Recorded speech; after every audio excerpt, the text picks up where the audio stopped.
Hello students, मैं Rakesh Kumar, PGT chemistry, government model संस्कृति senior secondary school धौलेड़ा, जिला महेंद्रगढ़, हरियाणा। स्टूडेंट्स, आज हम पढ़ने जा रहे हैं कक्षा 9 का विज्ञान विषय का 15वां अध्याय, जिसका नाम है खाद्य संसाधनों में सुधार। इस अध्याय के अंतर्गत आज ये हमारा पार्ट 4 है। इससे पहले हम 3 पार्ट में अभी तक इस चैप्टर के बारे में काफी कुछ अध्ययन कर चुके हैं। आइए देख लेते हैं कि हमने अभी तक क्या क्या अध्ययन किया है। देखिए, फसल तथा फसलों के प्रकार, ये हमने अध्ययन कर लिया था। इसके साथ ही कुछ और भी टॉपिक हैं, जैसे फसलों के प्रकार मौसम के अनुसार, जिसमें हमने पढ़ा था रबी की फसल, खरीफ की फसल 2 प्रकार की होती है। फिर हमने फसल उत्पादन में कैसे सुधार करते हैं, ये टॉपिक पढ़ा था। इस टॉपिक में हमने फसलों की किस्मों में सुधार, फसल उत्पादन प्रबंधन और फसल सुरक्षा प्रबंधन 3 तरीकों के बारे में जाना था। ये जो 3 हमारे पास विधियां हैं फसल उत्पादन में सुधार की, इनको हमने डिटेल से अध्ययन किया था।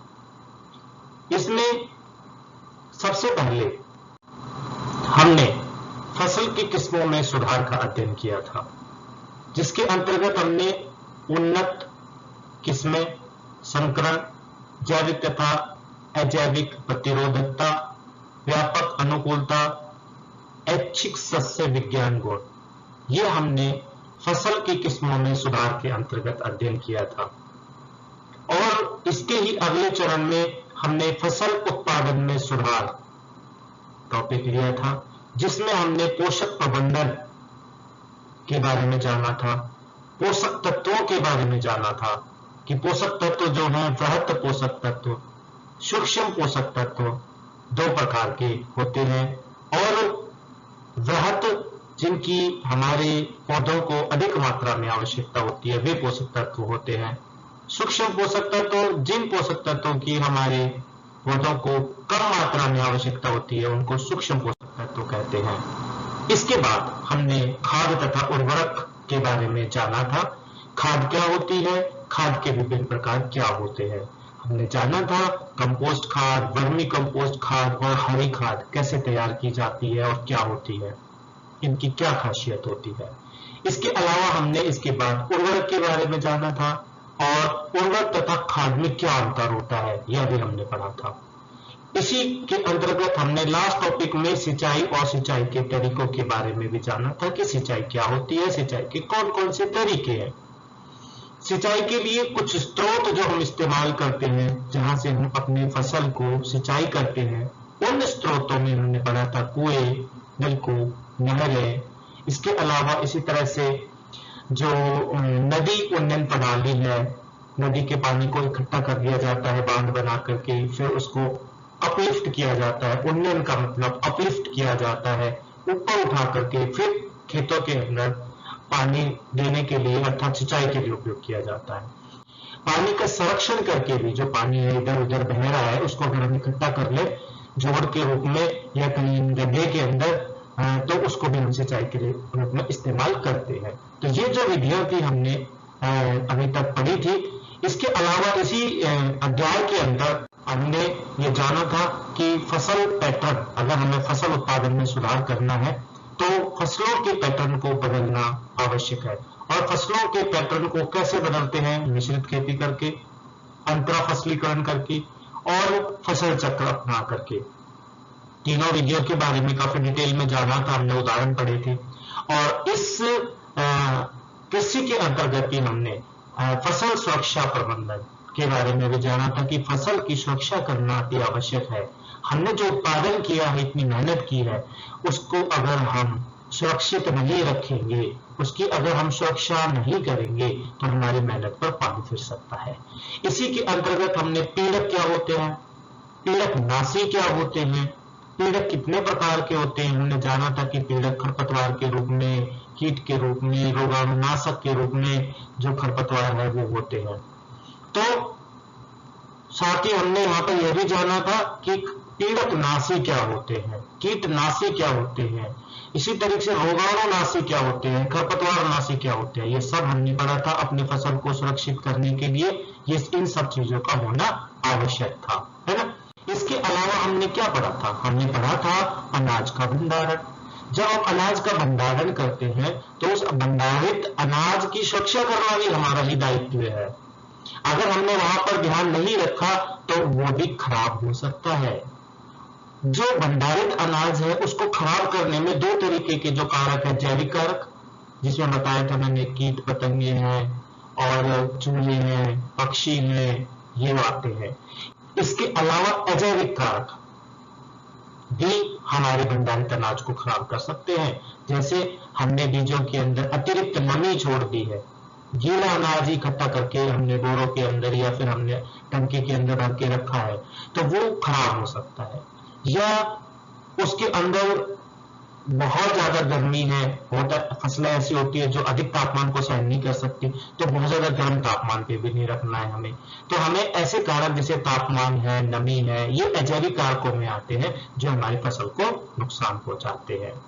तो भंडारित करने से पहले हमें अनाज को किस प्रकार से भंडार गृह तक पहुंचाना है, उसको सुरक्षित रखने के लिए हम क्या उपाय कर सकते हैं? देखिए, हम अनाज को अच्छे तरीके से सुखा करके उसको सफाई का उसका ध्यान रख के उसमें धूमक वगैरह लगा के, धूमक जो है धुएं का इस्तेमाल करके, धुएं भी कैसे, कुछ आजकल ऐसे कीटनाशक और इंसेक्टिसाइड पेस्टिसाइड आते हैं जिनके हम धूम अर्थात गैस के रूप में उनको बदल लेते हैं। उनसे भी जो कीट हैं या मकोड़े हैं या अन्य जो इस प्रकार के जो फसल को नुकसान पहुंचाने वाले कारक हैं वो दूर भाग जाते हैं।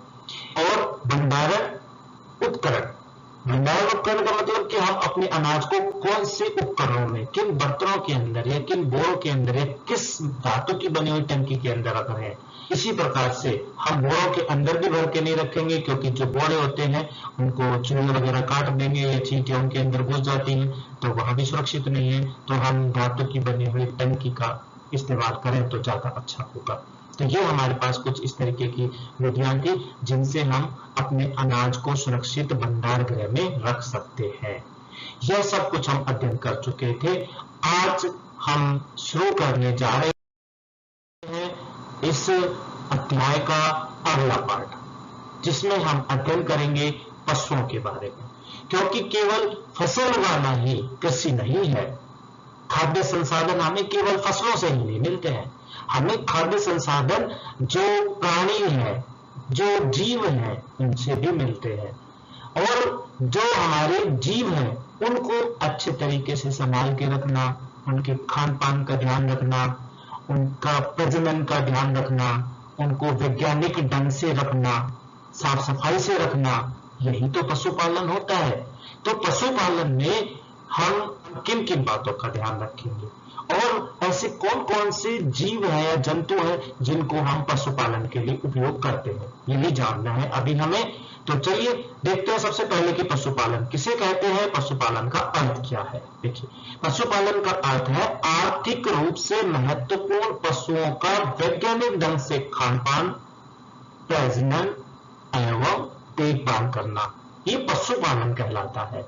वैज्ञानिक ढंग से साइंटिफिक मेथड्स, साइंटिफिक तरीकों का इस्तेमाल करके उनके खाने पीने का ध्यान रखना, उनके प्रजनन का ध्यान रखना, उनकी देखभाल करना, सब कुछ आ जाता है। ये किसका करेंगे? ऐसे जीव जो हमें आर्थिक रूप से लाभ पहुंचाते हैं, जो हमें खाने पीने की सामग्री उपलब्ध करवाते हैं। ऐसे पशुओं का वैज्ञानिक ढंग से रख रखाव, प्रजनन की विधियों का वैज्ञानिक तरीके से उपयोग करना और देखभाल करना, वही तो पशुपालन है। तो पशुपालन आपको समझ में आ गया होगा। जो बच्चे ग्रामीण परिवेश से संबंध रखते हैं उनको तो अच्छे से पता है कि पशुपालन क्या है और पशुपालन में क्या क्या किया जाता है। चलिए आगे बढ़ते हैं। पशुपालन को जानने के बाद कि पशुपालन क्या है, इसके बाद हम आते हैं कि पशुपालन हम करते क्यों हैं, क्या लाभ हैं हमें पशुपालन के? देखिए, सबसे पहला, पशुपालन जो होता है वो दुधारू पशुओं से दूध प्राप्त करने के लिए किया जाता है। पशु जो हम पालते हैं उसका एक प्रमुख उद्देश्य दूध प्राप्ति है। हम दूध प्राप्त करने के लिए पशुपालन करते हैं। तो एक लाभ हमें हो गया कि हम पशुओं से दूध प्राप्त करते हैं। दूसरा, पशुओं से हमें अंडे भी प्राप्त होते हैं, खासकर पोल्ट्री, मुर्गियों से। तो मुर्गियों का पालना भी पशुपालन के अंतर्गत आ जाएगा। पोल्ट्री से अंडों की प्राप्ति अर्थात मुर्गियों से अंडों को प्राप्त करना। बहुत सारे जो जनसंख्या है वो नॉन वेज होती है, अर्थात वो मांसाहारी है। तो ऐसे लोग जो मांसाहारी है या सर्वाहारी है वो क्या करते हैं, वो अंडों को भी भोजन के रूप में इस्तेमाल करते हैं। तो यहाँ पर जो हम अंडे हैं वो किससे प्राप्त करेंगे, पोल्ट्री से अर्थात कुक्कुट से, मुर्गियों से प्राप्त करते हैं। ठीक है। इसी प्रकार से मत्स्य पालन तथा कुक्कुट पालन से हमें मांस की भी प्राप्ति होती है। मुर्गियों को हम, कुक्कुट को हम केवल अंडों के लिए नहीं पालते हैं बल्कि हम मांस के लिए भी पालते हैं। इसी प्रकार से मछलियों का पालन मत्स्य पालन कहलाता है, मछलियों का पालना है ना। तो मछलियों को भी पालते हैं हम, तालाब बना करके उसमें मछलियां छोड़ देंगे विभिन्न विभिन्न प्रकार की, और अपनी आवश्यकता के अनुसार हम उनको पालते हैं और पाल करके मछली पालन करते हैं। और फिर मछलियों को जो लोग मांसाहारी हैं या सर्वाहारी हैं वो भोजन के रूप में इस्तेमाल करते हैं। तो हमें मछली पालन से मछलियां, कुक्कुट पालन से मुर्गियां, और उनसे हमें मांस मिलता है।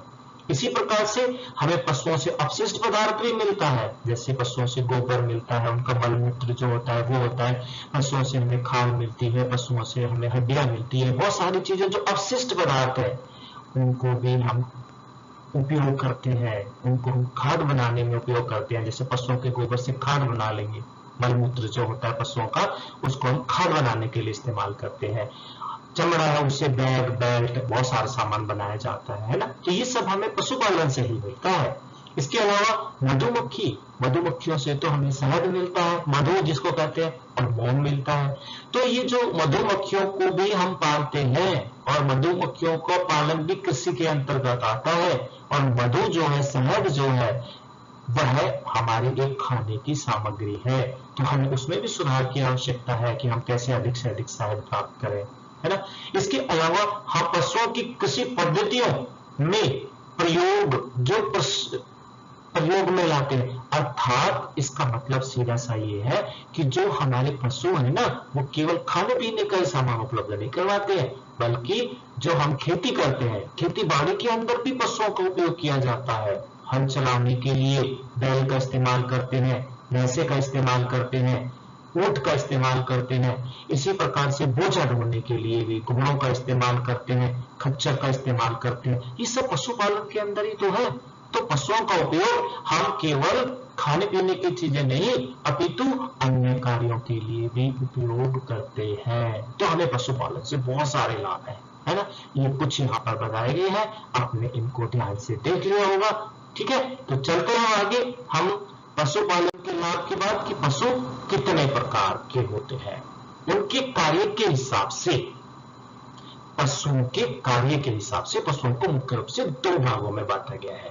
एक तो है दूध देने वाले पशु, जो दूध देते हैं, अर्थात मादा पशु।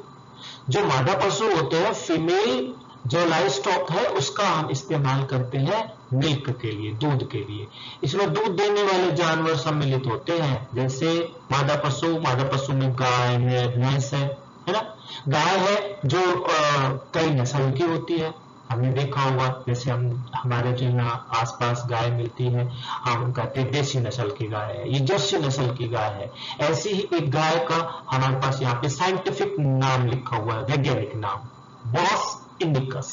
बॉस इंडिकस जो है वो भारतीय गाय का एक किस्म है ना। इसी प्रकार से भैंस की भी इसी प्रकार से एक इंडिजीनियस प्रजाति है, जिसे हम बुबेलिस बोलेंगे। तो ये हमारे पास गाय है, भैंस है, बकरी है, इनको मुख्य रूप से हम दूध उत्पादन के लिए, अर्थात ये मादा है तो इनको हम दूध उत्पादन के लिए उपयोग में लाते हैं। ठीक है। ये जो जितने भी जानवर हैं, ऐसा नहीं होता कि हमेशा दूध देते रहते हैं, उनके दूध देने का एक समय निश्चित होता है और उस समय को हम दुग्ध श्रवण काल बोलते हैं। दुग्ध श्रवण काल अर्थात काल का मतलब समय, दूध और श्रवण का मतलब जब हम उनसे दूध को श्रावित करते हैं अर्थात उनसे दूध प्राप्त करते हैं। तो जन्म से लेकर के अगले गर्भ धारण तक, जब कोई भी पशु जो अपने बच्चे को जन्म दे रहा है उसके जन्म से लेकर के और अगले गर्भ धारण तक के बीच का जो समय होता है वह पशु उस समय के अंदर दूध देता है। तो उस काल को जिसमें पशु दूध देता है उसको दुग्ध श्रवण काल कहते हैं। ठीक है, इसको ऐसे भी बोल सकते हैं कि जब पशु अपने बच्चे को जन्म देता है तो उसके बाद में और अगले गर्भ धारण तक का जो समय है उसमें वह हमें दूध की प्राप्ति करवाता है। इस काल को दुग्ध श्रवण काल कहते हैं। ये इसलिए परिभाषा ली गई क्योंकि यहाँ पर हम दूध देने वाले पशु के बारे में पढ़ रहे थे। ठीक है, चलिए इसके बाद हमारे पास दूसरे प्रकार के जो पशु होंगे वो नर पशु होंगे। नर पशुओं से हमें दूध तो मिलेगा नहीं, तो फिर हम नर पशुओं का इस्तेमाल कहाँ करेंगे? हम नर पशुओं का इस्तेमाल कृषि के कार्यों में करेंगे, खेती बाड़ी के अंदर करेंगे। ये जानवर हमें दूध नहीं देते बल्कि हम इसका जो उपयोग है वो खेती के अंदर करते हैं, कृषि के अंदर करते हैं। कृषि के अंदर जैसे हल चलाना है, बोझा ढोने का काम है, सामान को इधर उधर ले जाने का काम है और सिंचाई का काम है, इन सब में हम पशुओं को उपयोग करते हैं, नर पशुओं को उपयोग करते हैं और नर पशुओं का वहां पर यही उपयोग है। ठीक है, तो ये था हमारे पास कि पशु कितने प्रकार के होंगे उनसे होने वाले उत्पादन के आधार पर। चलिए अब हम देखते हैं कि हम पशुओं की देखभाल कैसे करेंगे। पशुओं की देखभाल वो बहुत जरूरी है। पशु भी तो कह सकते हैं हम कि जीवित प्राणी है और जीवित प्राणियों का ध्यान रखना हमारा कर्तव्य है। तो हम पशुओं को जो हमें इतना ज्यादा लाभ पहुंचा रहे हैं उनकी देखभाल करना हमारा परम कर्तव्य है। उसके लिए हम क्या क्या कर सकते हैं? पशुओं की देखभाल के लिए हम क्या क्या कर सकते हैं? पहला हमारे पास यहाँ पर बिंदु है सफाई। पशुओं की अच्छी देखभाल के लिए हम चाहते हैं कि पशु हमारा जो है वो एकदम स्वस्थ रहे, तो हमें क्या करना होगा? हमें उसकी और उसके आसपास सफाई का विशेष ध्यान देना पड़ेगा। हमें उसको जहां पर रख रहे हैं, बांध रहे हैं, उसको हमें साफ सुथरा रखना पड़ेगा। अर्थात जहां पर हम उसको बांध रहे हैं उसकी सुरक्षा के साथ साथ वह स्थान हवादार होना चाहिए, छायादार होना चाहिए। और इतना ही नहीं, हमें उसकी भी सफाई करनी है, तो हमें उसकी सफाई के लिए उसकी चमड़ी को नहला धुला करके या हम उसमें लगातार कंघी करके साफ सुथरा रख सकते हैं। हम कभी भी पशुओं के नीचे गंदगी को या पानी को या कीचड़ है या और अन्य प्रकार के जानवर हैं उनको हमें वहां पर नहीं आने देना चाहिए, अर्थात हमें साफ सफाई रखनी चाहिए। हम जितना पशु को और पशु के आसपास साफ सुथरा रखेंगे हमारे पशु हमें उतना ही ज्यादा जो उत्पादन है वो प्रदान करेंगे, हम उत्पादन बना पाएंगे, है ना। यही हमारा उद्देश्य भी है इस अध्याय का पढ़ने का कि हम उत्पादन को कैसे बढ़ाएं। तो यहाँ पर हम पशुओं की उचित देखभाल करके उत्पादन को बढ़ा सकते हैं, है ना। तो केवल उचित देखभाल और साफ सफाई रखना ही पशु की देखभाल नहीं है। हम जब तक पशु को अच्छा भोजन नहीं खिलाएंगे, जब तक पशु अच्छा खाना नहीं खाएगा तो अच्छा उत्पादन भी नहीं करेगा, है ना। तो हमें पशु को उत्पादन को बढ़ाना है तो उसके भोजन को भी हमें अच्छे से ध्यान रखना पड़ेगा कि वो क्या खाना पसंद करता है, क्या खाना पसंद नहीं करता है, और साथ में उसके भोजन में जो आवश्यक पोषक तत्व वह है कि नहीं, साथ में वे पोषक तत्व जो उसमें दूध के उत्पादन को, उसमें मांस के उत्पादन को, उसमें ताकत को बढ़ाते हैं वो उपस्थित है कि नहीं। तो हमें उनके भोजन का ध्यान रखना होगा। उनके भोजन में मुख्य रूप से फाइबर अर्थात रेशे होने चाहिए, जिसमें रेशा होता है, और उसमें गाढ़ा प्रोटीन होना चाहिए ताकि उनके अंदर ताकत आए। इसके अलावा अगर दूध की मात्रा बढ़ानी है तो उनके भोजन के अंदर विटामिन होने चाहिए, उनके भोजन के अंदर खनिज होने चाहिए। अगर ये सारी चीजें वहां पर उपलब्ध है तो हमारा जो पशु है वह अच्छा उत्पादन करेगा। ठीक है, इसके अलावा हम उन पशुओं को बीमारी से भी बचाकर रखेंगे, तभी तो वो जितना स्वस्थ रहेंगे उतना ज्यादा उत्पादन भी करेंगे। तो जो पशु होते हैं उनकी मृत्यु का मुख्य कारण होता है उनकी बीमारियां, और उनकी कम उत्पादन का भी मुख्य कारण ही उनकी बीमारियां होता है। तो हमें उनको बीमारियों से बचा के रखना है, हमें उनको अन्य जो आवारा जानवर है उनसे बचा के रखना है, हमें उनको जो फंगस है, अन्य कीटाणु है, जीवाणु है, उनसे बचा के रखना है, हमें उनको ज्यादा अधिक तेजी से बढ़ने वाली ठंड या लू इनसे बचा के रखना है, ताकि हमारा जो पशु है वो स्वस्थ रहे, है ना। और जब हमारा पशु स्वस्थ रहेगा, हम उसको बीमारी से बचा के रखेंगे, तो वो खुशी खुशी हमें अधिक उत्पादन प्रदान करेगा, है ना। तो हमें इन सब चीजों का ध्यान रखना है। ठीक है, तो ये था हमारे पास पशुओं की देखभाल हम कैसे करेंगे। चलिए, अब जो हमारे पास पशुपालन के अंदर जितने भी अन्य जीव आते हैं उनके बारे में भी जान लेते हैं। और इनमें सबसे पहला जो स्थान है वो है कुक्कुट का, अर्थात मुर्गियों का। जो मुर्गी पालन है वो बहुत इंपॉर्टेंट है, क्योंकि हम देखते हैं कि खाली फसल के ऊपर हमारी जो जनसंख्या वो निर्भर नहीं करती अपने भोजन के लिए, बल्कि अंडों के ऊपर और मांस के ऊपर भी निर्भर करती है। और अंडे और मांस, इनमें सबसे ज्यादा जो हमें प्रदान करता है अगर कोई, तो वो है कुक्कुट अर्थात मुर्गी।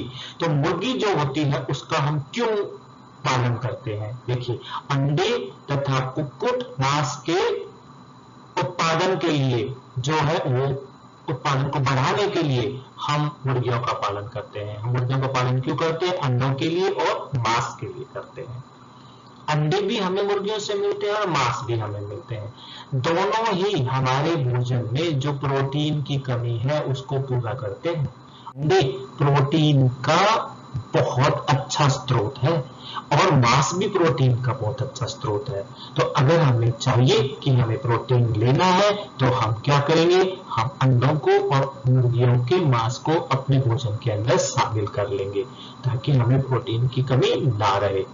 यहाँ पर जैसा हमने पढ़ा कि जो मुर्गियां हैं या कुक्कुट है उनको हम अंडों के लिए और मांस के लिए पालते हैं। तो यहाँ पर किसको अंडे के लिए पालते हैं, किसको मांस के लिए पालते हैं? दोनों अलग अलग किस्म होती हैं। एक को हम बोलते हैं ब्रॉयलर्स और दूसरा हमारे पास होता है लेयर्स।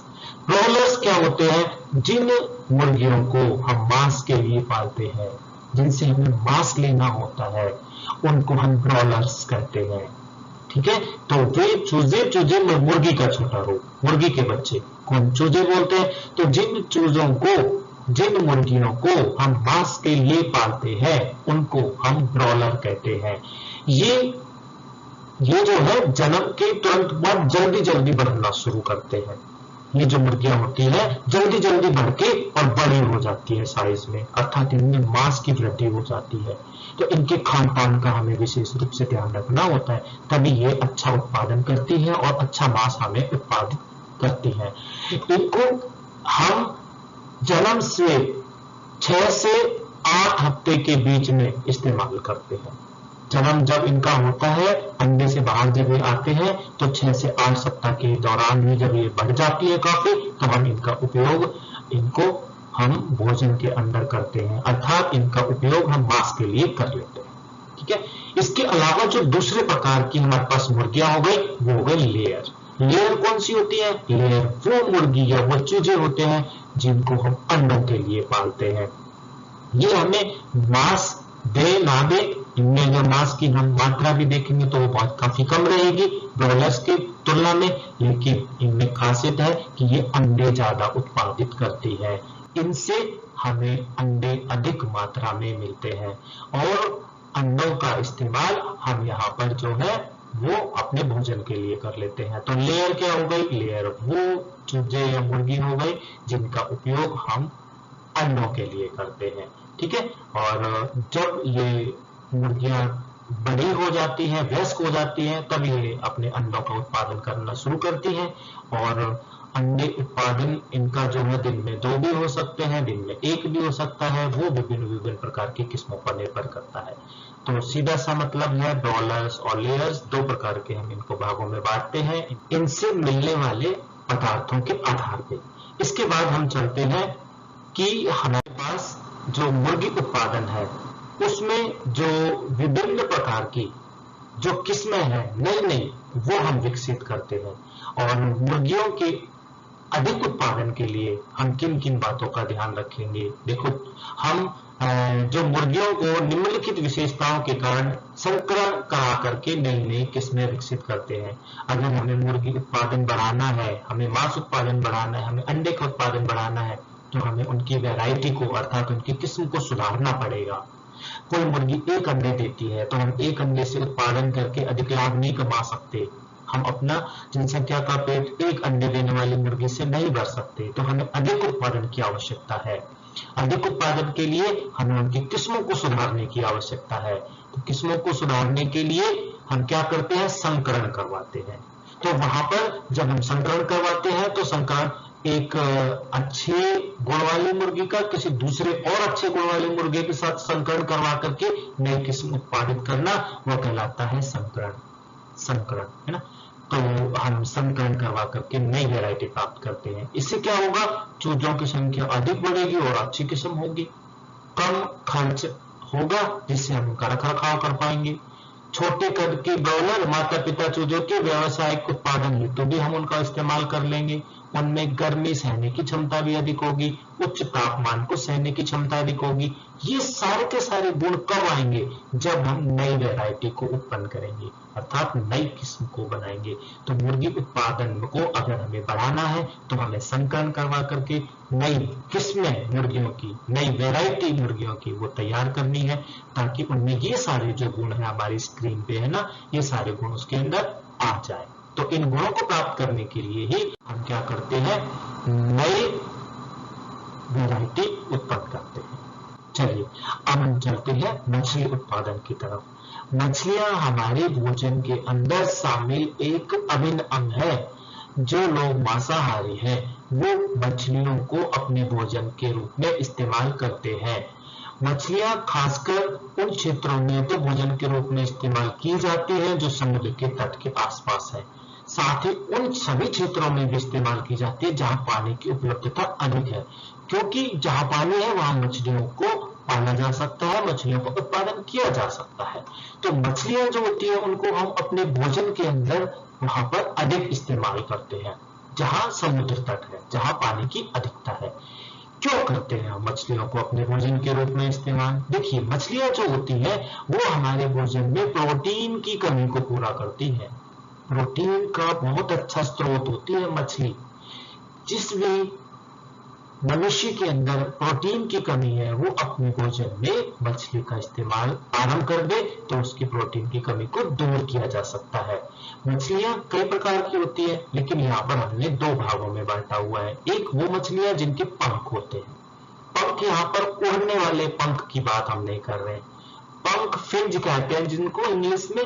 उनका उपयोग हम जो मछलियों के अंदर देखें तो मछलियां अपने पंख का इस्तेमाल तैरने के लिए करती हैं।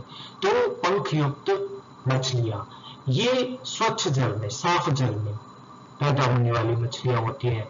इसके उदाहरण हैं जैसे कतला, रोहू, मृगल। इन सभी का उपयोग हम मांस के लिए करते हैं, प्रोटीन की प्राप्ति के लिए करते हैं। साफ जल की मछलियां हैं ये, जिनको हम साफ जल में पालते हैं। ठीक है। दूसरा हमारे पास होती है कवचीय मछलियां।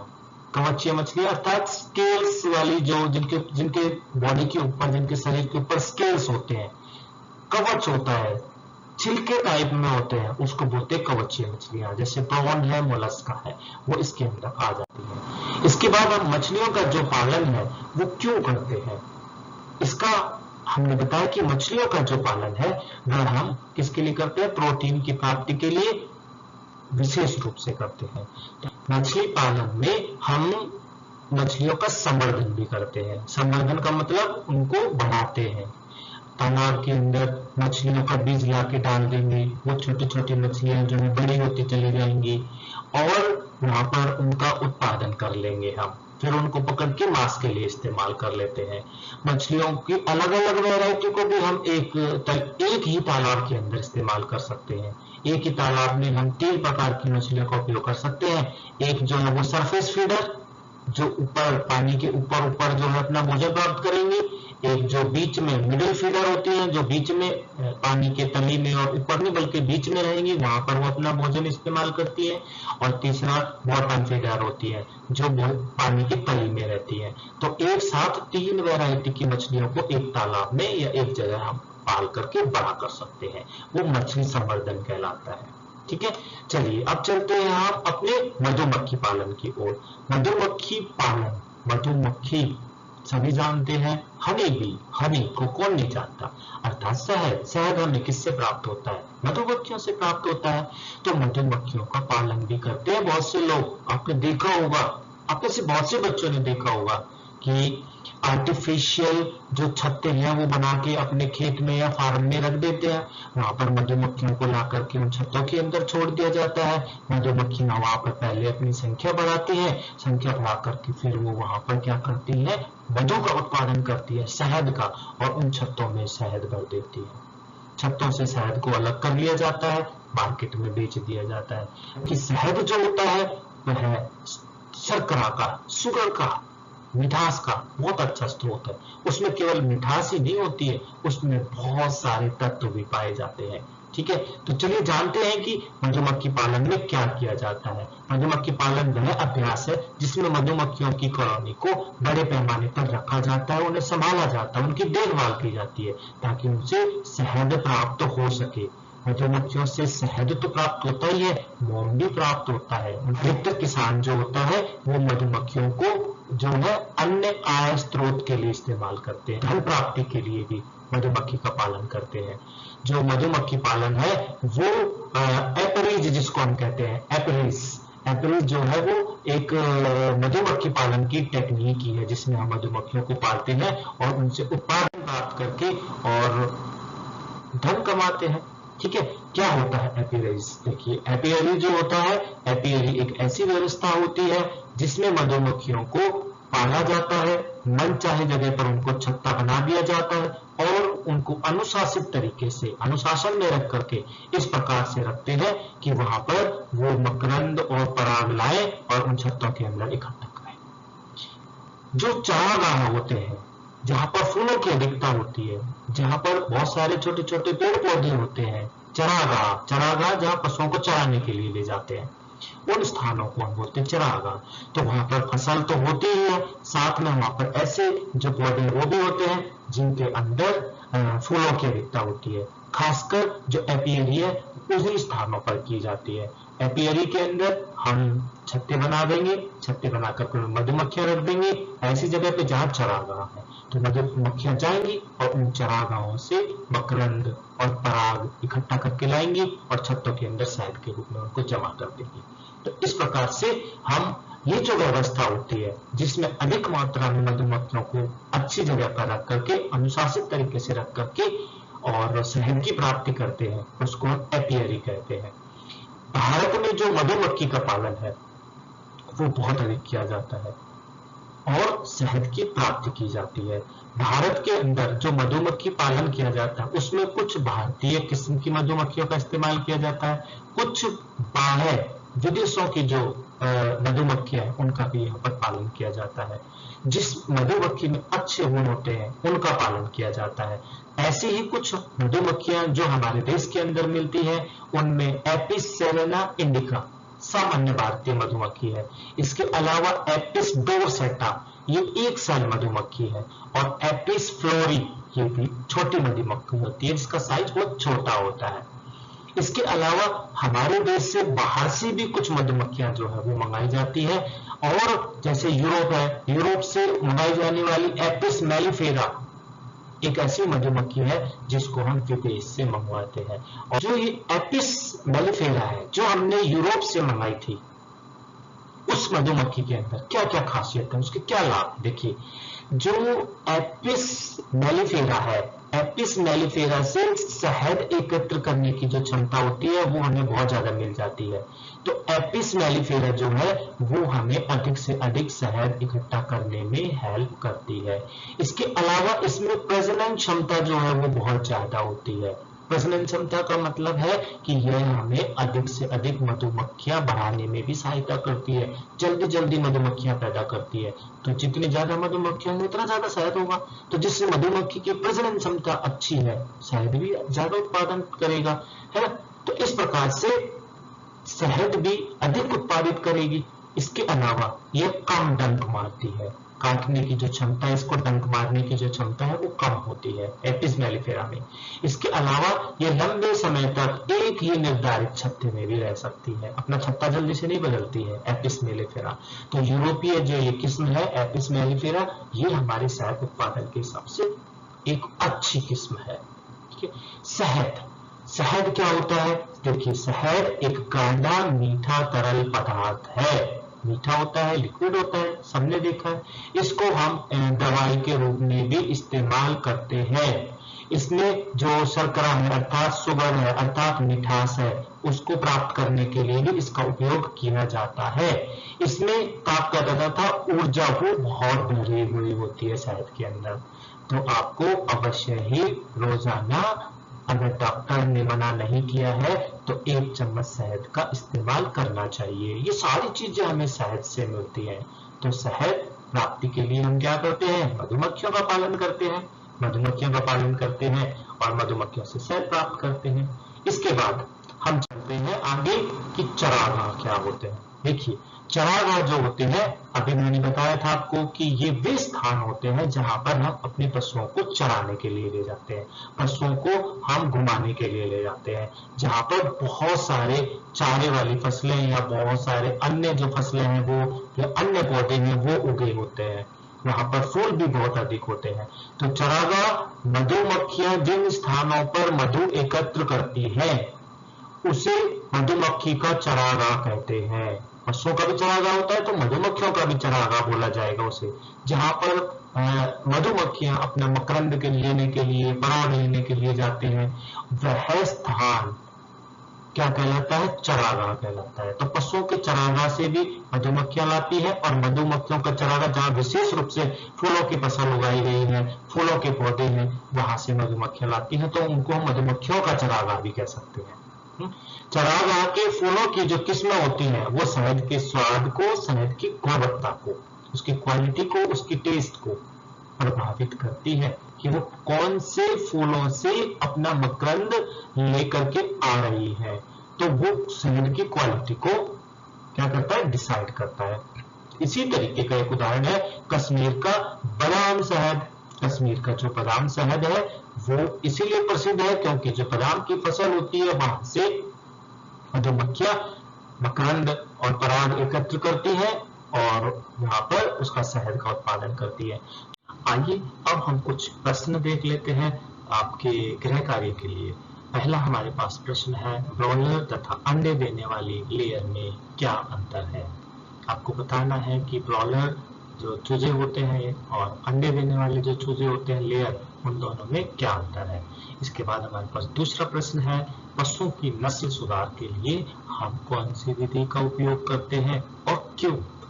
आपको बताना है, सोचना है।